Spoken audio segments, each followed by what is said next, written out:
Hello, my name is Ryan Pierce, and this is my informative speech video for Communications 101.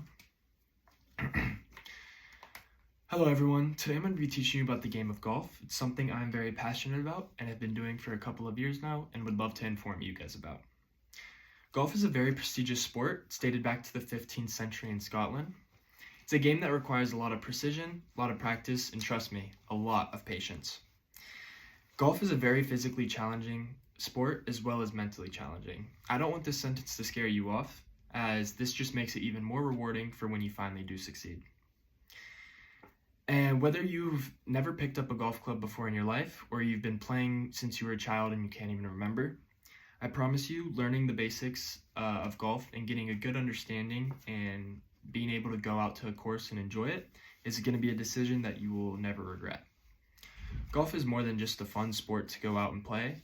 It's a great networking tool for your social life, your business life, and your personal life.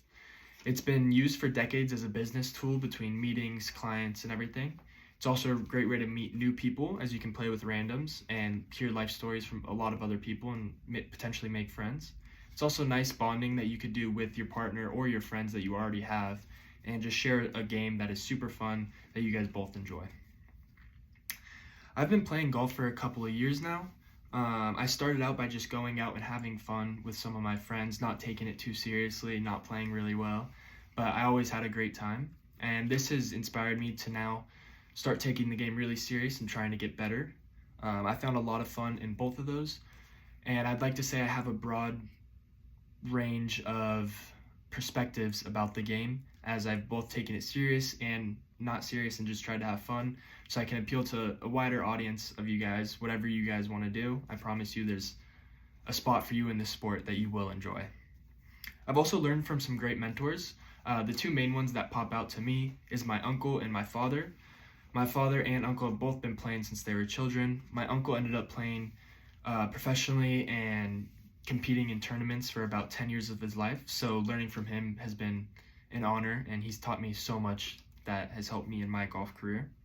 I've also been watching golf since I was a kid, as it's a thing that my family has always liked to watch, but I would say within the past 3 years is when I started learning golfers' names and their different swing techniques and how they play and why they are where they are, and I found it really interesting, so I hope I can share some of this knowledge that I have with you guys.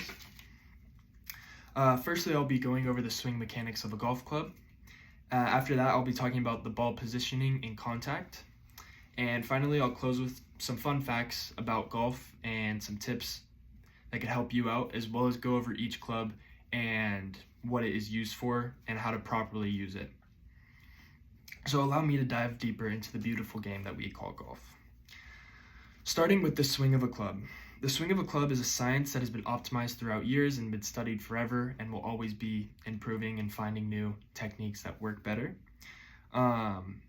It's been optimized to generate the most force while keeping accuracy and balance. This is very important. According to a study research done by Optimal Physical Therapy and Sports Performance, they said, it is very important to utilize the larger muscles of the legs, hips, and trunk to generate and transfer the energy to the smaller muscles of the arms. This is very important to know because most people, when they get to the golf course for the first time, they try and just whack at the ball as hard as they can using all their strength in their arms. This is not optimal, as your energy should be transferred throughout the whole stance that you have instead of just through the arms, because that loses a lot of accuracy. The follow-through also determines is also just as important as the swing, as it keeps your balance and controls the ball the whole way. So you can have a great start to your swing, but if you end poorly, then the ball's not going to be great. Backswing to downswing, the difference. So your backswing is when you're swinging back with the club, and then the downswing is when you go down, and the follow-through is after you make contact with the ball. The upswing should be 3 times longer than your downswing. So say you're swinging the club back and it takes 1.5 seconds, your downswing should be 0.5 seconds. The motion that you take before you hit the ball determines on what type of club you are using. For example, for drivers, you're going to swing back, and then when you swing through, you're going to hit the ball and your arms are going to come up and you're gonna follow through. This is different than an iron, as when you start, you're gonna swing back and you wanna kind of hack down at the ball. And then once you make contact with the ball, you're gonna go through the ground a little bit. So it's gonna take a little chunk out of the grass, but you wanna make sure that the chunk is after the ball. So you're gonna contact, go through the ground, and then follow through. And then with chipping and putting, this is when you're closer to the greens. So you're not gonna do a full swing back and a full swing through, because you're not looking for power, you're looking for accuracy. So it's gonna be, the best way to describe it is like a pendulum. You wanna be a fluid back and forth motion that goes at like the same speed. This is important, as you always wanna know what club you're using, what type of swing you need to have, or else this could ruin a swing.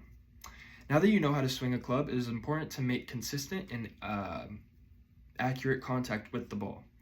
So first, we're gonna talk about the face of the club. The face is going to be the bottom of the club that is actually making contact with the ball. It's important to make sure when you're hitting a driver, you want to hit just a tiny bit, like a millimeter or two above the exact center of the club. With an iron, you're going to want to be just a tiny bit below the exact center. And with those chip shots and putting that I was talking about, it's going to be dead center. Left to right, contact with the ball can be really bad. If you're hitting it on the inside, known as the heel of the club, your ball is going to go super far left. And if you're hitting it with the outside, known as the toe, it's going to go super far right, and this could really ruin a golf swing. As well as hitting it super high or super low on the club. If you hit it super low, it's going to blade it, so it's going to go super low and just roll, so it's not going to get the distance that you wanted. And if you hit the very top of it, it could cause the ball to just skyrocket straight in the air and come straight down and only be 10 feet in front of you. Now that you know how to swing a club, and where to make good contact with the ball, knowing what each club does is very important, and it's the next step in your golf career. The distances of each club varies, so it's important to know that a driver hits it the furthest and a 60-degree wedge hits it the shortest. This is important, as you don't want to step up to a tee box and hit a driver at a hole that's only 150 yards away. You're going to launch it 100 yards too far and not even be close to the hole. There's a great website you could go to if you don't know what each club has for each yardage. It's published by GolfBit, and they show average yardages of each club for someone who hits the ball very short, an average hitter, someone who hits it typically longer than the normal person, as well as men and women. It starts at the 9-iron. It's going to be about 120 yards, and for each iron that you go down, so going down to the 8, it's going to be about 130. You're just going to want to add about 10 yards for every club you go down. This is the same for the woods, starting with like a 3-wood, 5-wood, and 7-wood. The driver's the only outlier, as it goes about 230 yards.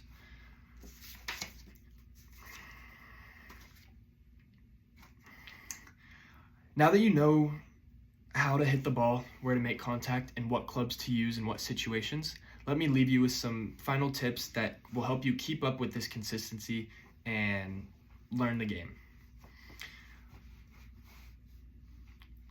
Ball positioning within your stance is very important. You want the ball to be, when you're hitting a driver, at the very front of your front foot. It's going to be lined up with the heel of your front foot.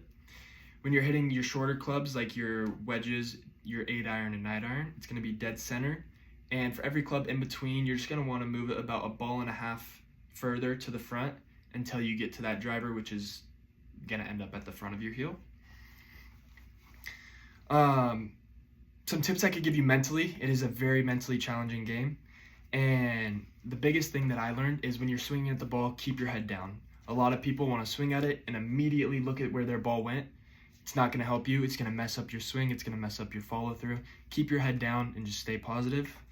Have a pre-shot routine. So I have a pre-shot routine. Every time I step up to the ball, I do the same couple things and then I swing. I don't think about anything else. I just do the same exact things. This helps with consistency and keeping your head in the game. Also, just forget about your bad shots. Don't let them weigh you down, because if you're thinking about the shot that you just did that wasn't good, you're going to step up and do the same thing because it's all you're thinking about. So just keep a positive attitude and don't let the bad shots affect you. According to Teach Me Too, over 3 million people, new golfers, have been going to the golf course for the past 4 years. This is huge, and it shows that this game is a growing sport that a lot of people love and everyone has found a great passion in. Last year in 2024, we broke a record for 3.4 million brand new players coming to the course for the first time in 1 year. This shows that the sport is very much alive and growing, and I think it's about time that you have to start your journey. So today I went over the swing mechanics of a golf club, where the ball should be positioned, and how to make contact with the ball.